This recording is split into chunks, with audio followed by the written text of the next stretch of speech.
Negara tetangga kalau ulang tahun kasih hadiah ke rakyat. Untuk gaji guru, penguatan kompetensi. Kalian bayangkan satu hari 3 juta. ASEAN peringatkan, Indonesia bisa bubar di...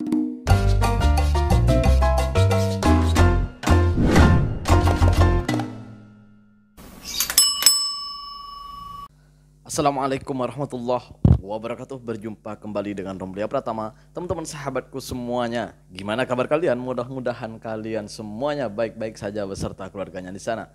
Teman-teman sahabatku, buat kalian yang baru gabung, yang baru nonton video ini, silahkan di subscribe dulu, di like dan di komen guys. Buat teman-teman sahabatku yang udah mendukung support channel ini, terima kasih. Mudah-mudahan kalian semuanya diberikan keberkahan umur, keberkahan rezeki, dimudahkan segala urusannya, baik urusan dunia maupun urusan akhirat, amin ya rabbal alamin.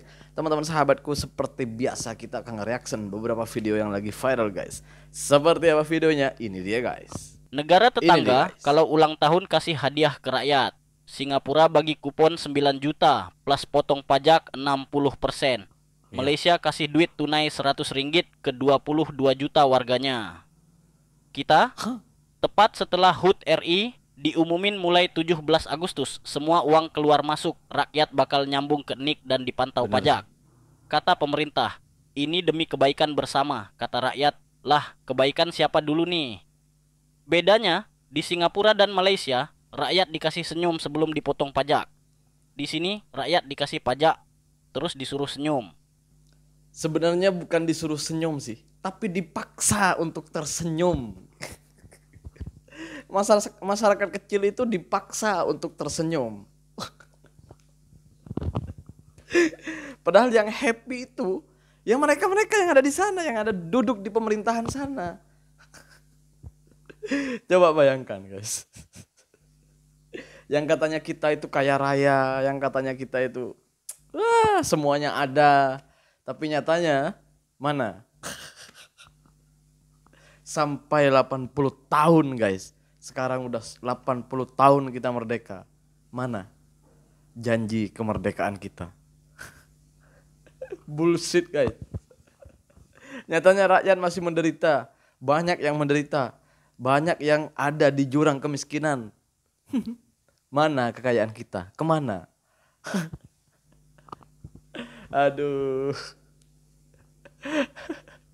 Masa kita kalah sama negara yang selalu dihina sama orang-orangnya? Malah ketinggalan jauh kita guys. Bener gak sih? Bener dong. Kita berlanjut ke video selanjutnya. Ini dia guys. Untuk gaji guru, penguatan kompetensi dan kesejahteraan guru. For your information, di tahun 2024, alokasi anggaran untuk guru dan dosen itu sebesar 244,6 triliun. Ini gue ambil langsung dari website Kemenku. Artinya, kalau dibandingin sama anggaran tahun 2026 yang 178,7 triliun ini, itu mengalami penurunan yang drastis, hampir 66 triliun. Logika sederhananya, dengan 244 triliun aja, kita masih menemukan banyak sekali guru yang belum sejahtera gitu, digaji di bawah UMR, bahkan di bawah 500 ribu. Apalagi kalau 178,7 triliun. Anggaran pendidikan kita pada tahun 2026 itu sebesar 750-an triliun. Tapi untuk MBG itu 330-an. Ya which is hampir setengahnya. Dia masuk akal aja kalau ada yang bilang gitu alokasi anggaran untuk guru dan dosen itu sebagian ya dialihkan ke sana. Yang ngikutin gue dari lama pasti tahu gue tuh sering speak up soal kesejahteraan guru. Karena gue percaya gitu langkah awal untuk memajukan pendidikan Indonesia itu adalah kesejahteraan guru. Makanya ketika ada berita tadi, gue tuh langsung ngebedah gitu. Bukan bermaksud untuk membuyarkan harapan, enggak. Tapi gue ingin menyampaikan realita. Makin bingung kan kalian sama negara kita ini? Maunya seperti apa? Katanya 2024, berapa? 2045 itu Indonesia emas. Mau emas gimana? Ya, di tahun 2024 itu anggaran 240 lebih itu triliun.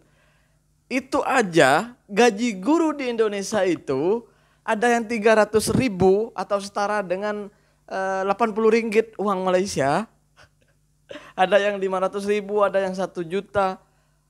Dengan anggaran sebegitu. Dan sekarang anggarannya itu di tahun 2026 anggarannya cuma 100 berapa 70 berapa gitu.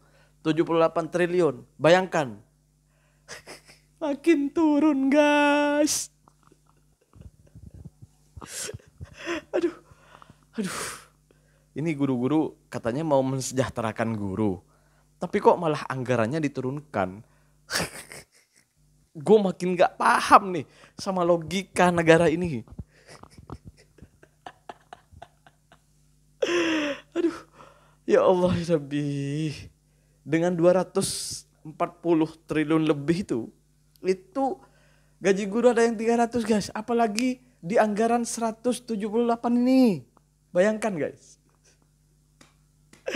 Mau dapat berapa gaji guru ini? Astagfirullah. Gimana ini maunya negara? Sebenarnya negara ini mau maju nggak sih? Kita berlanjut ke video selanjutnya guys. Ini dia guys. Kalian bayangkan Ini satu nih, hari guys. 3 juta. Berbanding balik sama rakyat jelata kayak kita ini kan, woy. Ya, yang kerjanya mati-matian, jualan kadang laku kadang enggak, ya kan. Ini gajinya 3 juta satu hari. 24 hari kali 3 juta. Taruhlah 78 juta. Ya kan, kalian kalikan 1 tahun. Ya, sama bonus-bonusnya ya kan. Apa enggak 1 miliar juga? Ya kan, kalian kalikan lagi 5 tahun. Hah, apa enggak 5 miliar? Kalian tengok enaknya itu cari duit. Itulah fungsinya kalian itu bayar pajak buat gaji mereka. Ya kan? Enak kali ya kan, 1 hari 3 juta. Rakyat jelata ini cari duit udah kayak mampus-mampus ya kan. Jadi kalian tahu kan kenapa orang itu 5 tahun sekali itu berlomba-lomba ya. Berlomba-lomba buat mencalonkan diri, terus mencari simpati kita, simpati rakyat. Tahu kalian kan? Meledak-meletup ya kan, rakyat ya kan. Kentak-kentup. Dulu almarhum Presiden Gus Dur itu dilengsarkan salah satunya juga karena Gus Dur itu mau membekukan DPR atau parlemen lah kalau di Malaysia. Sekarang udah tahu kan kenapa alasannya. Aduh, gaji guru, anggaran untuk guru dikurangi. Gaji untuk Dewan Perwakilan Rakyat yang katanya perwakilan rakyat. Katanya perwakilan rakyat. Tapi rakyat yang mana gue gak tahu. Aduh, sampai sekarang gak ada gunanya kayaknya. Aduh. Malah naik gaji. Dapat 1 juta loh. Satu hari, bukan 1 bulan. Ya, bukan 1 bulan guys. Ya, bukan 1 bulan. 1 hari. Sedangkan rakyatnya yang mau megang uang 1 juta, 3 juta ini bukan butuh berhari-hari, bukan butuh berbulan-bulan, butuh tahunan guys. Kalau kerja di sini, bayangkan guru gajinya 300.000 per bulan, ya.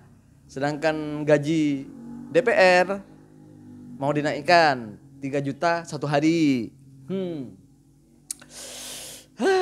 Enak ya. Pantas aja ya. Orang-orang yang mau mencalonkan menjadi DPR itu menggunakan segala cara untuk menang. Untuk ini ternyata ya. Sengaja tuh. Aduh. Ya rakyatnya makin miskin, pejabatnya makin kaya ini.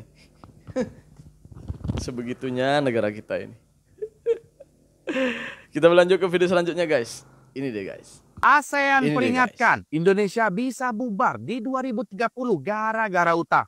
ASEAN alias geng negara Asia Tenggara baru rilis laporan. Intinya mereka bilang Indonesia dalam tahap kekhawatiran soal hutang. Data dan fakta, utang kita per Mei 2025 udah tembus 7.074 triliun. Rasio utang ke PDB makin naik. Dan kalau negara ngutang kebablasan, efeknya bisa kayak Sri Lanka, bangkrut, krisis, sampai rakyat kelaparan. Dan sekarang, pajak makin naik. Beli emas kena pajak, dengar musik kena pajak, sampai amplop kondangan pun mau dipajak.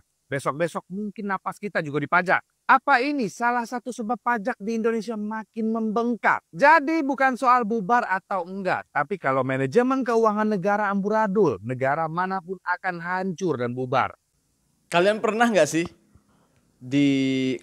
dihianati sama pacar atau boyfriend atau apalah gitu ya, sama istri atau apalah gitu ya.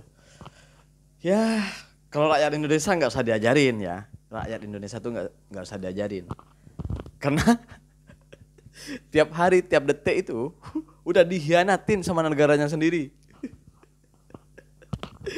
Hutang semakin bertambah, tapi rakyatnya makin nggak sejahtera.